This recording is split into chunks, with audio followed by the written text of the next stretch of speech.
He is Geoff Pontes, and he's joining me for Prospect Bold Predictions for 2025. And as I told Geoff before we started up here, this is the show that was built off of Geoff Pontes. The house that Geoff Pontes built is you've joined me for every single one of these for however long I've been doing it, 4 or 5 years, where we're looking through different analysts with one hitter and one pitcher. We've had some big hits. We've all had some big misses. I remember I had a Luis Medina phase, Geoff. I think we've all had a Luis Medina phase in our life.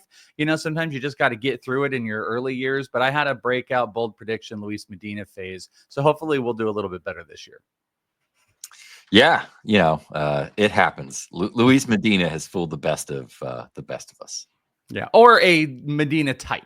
Like that's more exactly. of what it is. Not even about him, just maybe a Medina type, a tall, lanky, big, fiery fastball. If you could just figure out the command. Bold predictions are kind of crazy. We've had a lot of fun with this over the years, whether it has been talking about stat lines, whether it's been talking about prospect finishes and where they are. And we just get to hear from a lot of amazing people breaking down some of these guys. And obviously, Geoff does it the best over at Baseball America. But Geoff, if you are ready, let's jump right into this. Let's start with the hitter. Your bold prediction hitter, it can be, like I said, you can go crazy stat line. You can go where they're going to finish in the top 100, number one overall, whatever it is. Let's get your hitter bold prediction for 2025. Sure. So I've heard a lot of people throwing out names around who could be the number one prospect heading into 2026. I think particularly from a fantasy angle, I'm going to throw that out at Connor Griffin of the Pirates. So I got multiple looks at Connor Griffin between backfields, as well as the spring breakout game. He's played in, multiple MLB games during spring training, made the move to the outfield. I think that's where he's going to stick long term.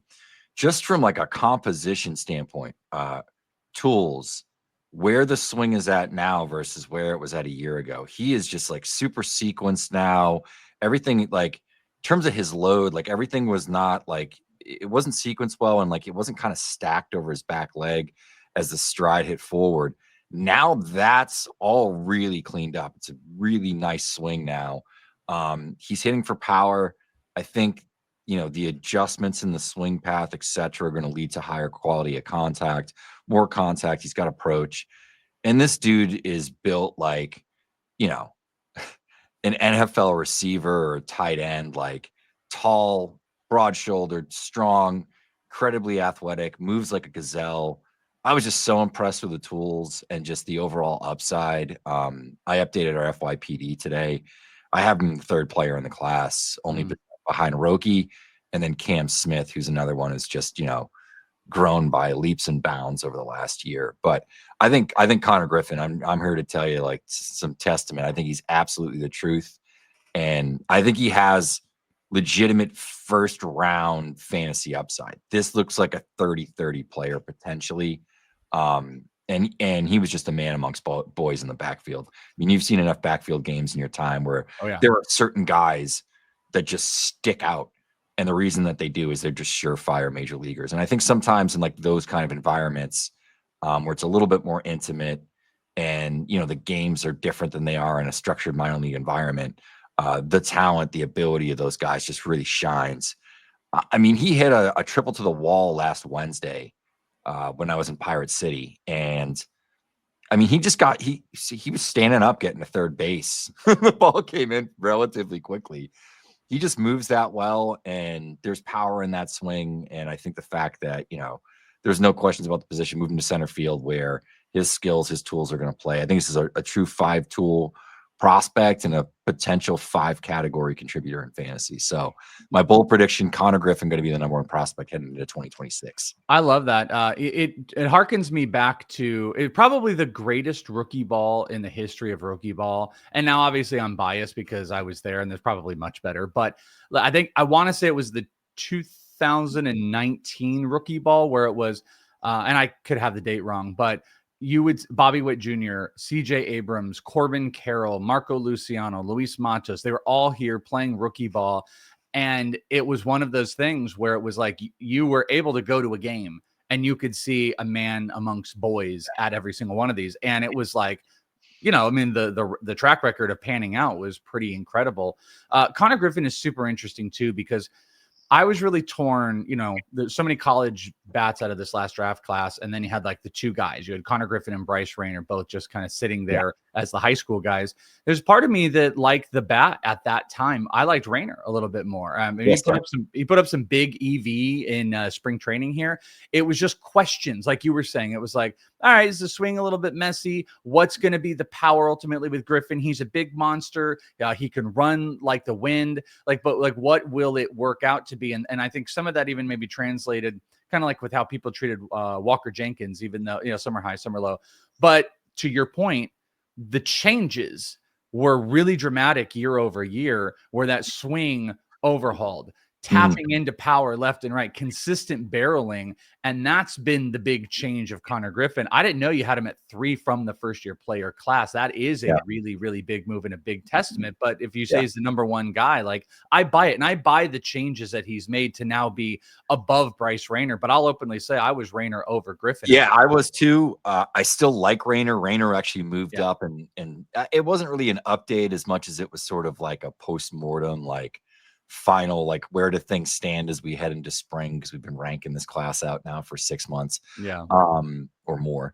So you know, I think for me, the thing with Rayner is it's a really good prospect. The hit tool super advanced. It's a really balanced swing. But like, it is, and it's a tired arc, you know, sort of comparison, but like, it is that Corey Seager kind of archetype where it is, you know, left-handed hitting, good contact, good power. You know, he's a hitter with power, not really a power hitter, which is good. He's going to get on base. He's going to be fine sticking on the left side of the dirt because of his arm, his release, his actions. Is he the most rangy shortstop? No. Is he going to run a ton? No. There's still some more projection left in the frame.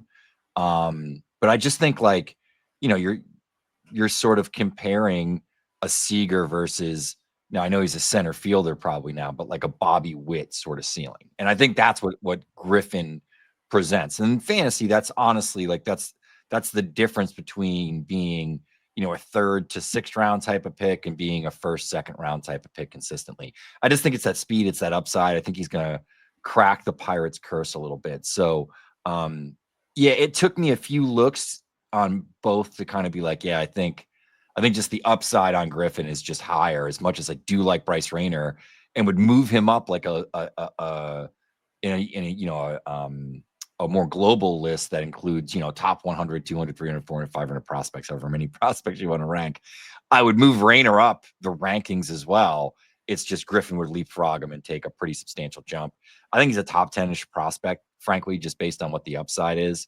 I know it's aggressive. I just think you look at the track record, you look at the skills, you look at this archetype of player, they typically project pretty strongly, not only to gain helium and value throughout the season, but move a little bit faster than your typical high school player. And I think moving off of shortstop might even, you know, accelerate that path a little bit. I don't think he's going to be up in the big leagues like breaking camp next spring. But it wouldn't shock me if he hangs around a Pirates camp a little bit longer, and then, you know, we do see him at some point in 2026. I think as long as the swing changes, the upside, all the stuff that I was seeing in person and the production that I saw, if that continues, I don't see any reason that he's not going to just, you know, ascend up lists and be a name that everybody's really going to hone in on. Yeah, I think it's actually, I'm actually really happy to hear you say that the move accelerates some stuff, because I feel the same way. I felt like there was a little, because, you know, you sometimes have these prospects that are like, hey, we're this position, the team is going to let them be here as long as possible, and then we got to make the move. And sometimes that transition can be a little bit tougher. They're just doing it right now. And hey, be on the lookout. Pirates have done a really great job in their pitching development, and overall development is something that we hope can trickle down more in the hitting department. And Connor Griffin might be a guy we see in the Arizona Fall League this coming year, this year. And, you know, that could be the start of the trajectory of pushing him. We saw some teams locally, the Padres, you know, you send 18-year-olds, they sent Salas, they sent Leo DeVries. We see that happen. Might be different for a team that's, you know, not in Arizona for spring training to do that, but it's also not out of the realm of possibility if they wanted to push that. So Connor Griffin, number 1 prospect in baseball, bold prediction. Let's go to the pitching, Mr. Geoff Pontes. Let's get a bold prediction for a pitcher in 2025. Yeah, I'm gonna throw it out there that I think Juan Valera is going to be easily a top 100 prospect, probably in the first half of this season. It's Juan Valera, right-handed pitcher from the Red Sox. Debuted stateside last year. Pitched extremely well in the Florida Complex League. Had 9 starts, 11 appearances, sub-2 ERA. Struck out about a batter an inning. Those numbers in terms of strikeouts actually improved as he moved up to low A Salem. Made 7 starts there, pitched pretty well. Big body, 6'3". I think he's listed at like 200, probably might be closer to like 215, 220. Added some muscle in the offseason. Velocity was just sitting high 90s, which is up a little bit from last year where it was kind of mid to high. Tons of secondary stuff that's really good. Josh Norris posted one of his changeups. I think they clocked in at like 93, 94 miles an hour. And that was like 6 or 7 miles an hour off of the fastball with a ton of arm side run. Has a good breaking ball. I think as long as he's consistently throwing strikes, this stuff is just going to dominate A-ball hitters. It wouldn't shock me if he returns to Salem probably to start the year, maybe spends a month there, and then, is up in Greenville sometime in May, June, and might even touch Double-A by the end of the season. Just kind of looking at how Red Sox prospects have, sort of moved up the chain. I think they have a lot of pitching talent in that system that's kind of being a little bit underrated. I think we're going to see better seasons from Conley early, whose velocity was up. Peyton Toley's stuff on the backfields was insane. Like sitting mid-90s up to 97 miles an hour, 8 feet of extension. And he averaged 7.6 last year. So that's only up a tick, but he's a huge body guy that was a 2-way player, now, fully committed to pitching in a pro development system. He's really interesting as well. But I think Brandon Clark was another one too. I thought I didn't know if that would pop up here because I know he was hitting. I think there might be some relief in there. He hit 100 a few times for me. Yeah. It's a big slider. I have no idea on the strikes. Not a ton of track record. JUCO guy. He might be a slower burn. Definitely a name to keep in mind. Is that our Luis Medina? That's our Luis Medina. Yeah, that might be Medina. Yeah. He's a lefty though. That's up to no, but I'm saying like the big fastball command. Yeah, slider. Yeah, exactly. So I think Valera, though, is going to be the guy, if he's a name that's kind of out there in leagues where there's 200 or so prospects rostered and you're willing to take on a pitching prospect, particularly in like head-to-head formats or points formats. I think Valera is definitely worth a flyer and going and grabbing him now because I think you just look at the numbers last year. He was really productive, even in his short tenure, those 7 starts in low A. He's going to return to that. He's 18 until May. He's still really young. He's already very physical, already has the stuff, has some pitchability. And I think that stuff's only going to improve and get better. So as long as he stays healthy, I think this is going to be a guy that's on like every top 100 list by the end of next season. I love it. And that's not, and no homer in there either. I mean, Red Sox, we get it, but there are some big Red Sox, a little piratey right now with the development of the pitching, what they're doing. And they've had it robust. I mean, also think if they still had like Winkleman, they trade him to the White Sox, like that system would just be loaded with. Yeah. Or a healthy Perales, Yeah. Yeah, that's exactly right. All right. So Valera, top 100 prospect. We've got Connor Griffin, number 1 hitting prospect. Those are some pretty great bold predictions, my friend. You guys can check out all of the other predictions and ranks and incredible work over at Baseball America with Geoff and the team. Geoff, you're off the hot seat for the bold predictions. We'll check back on those next year. Appreciate your time, my friend. Thanks a lot, man.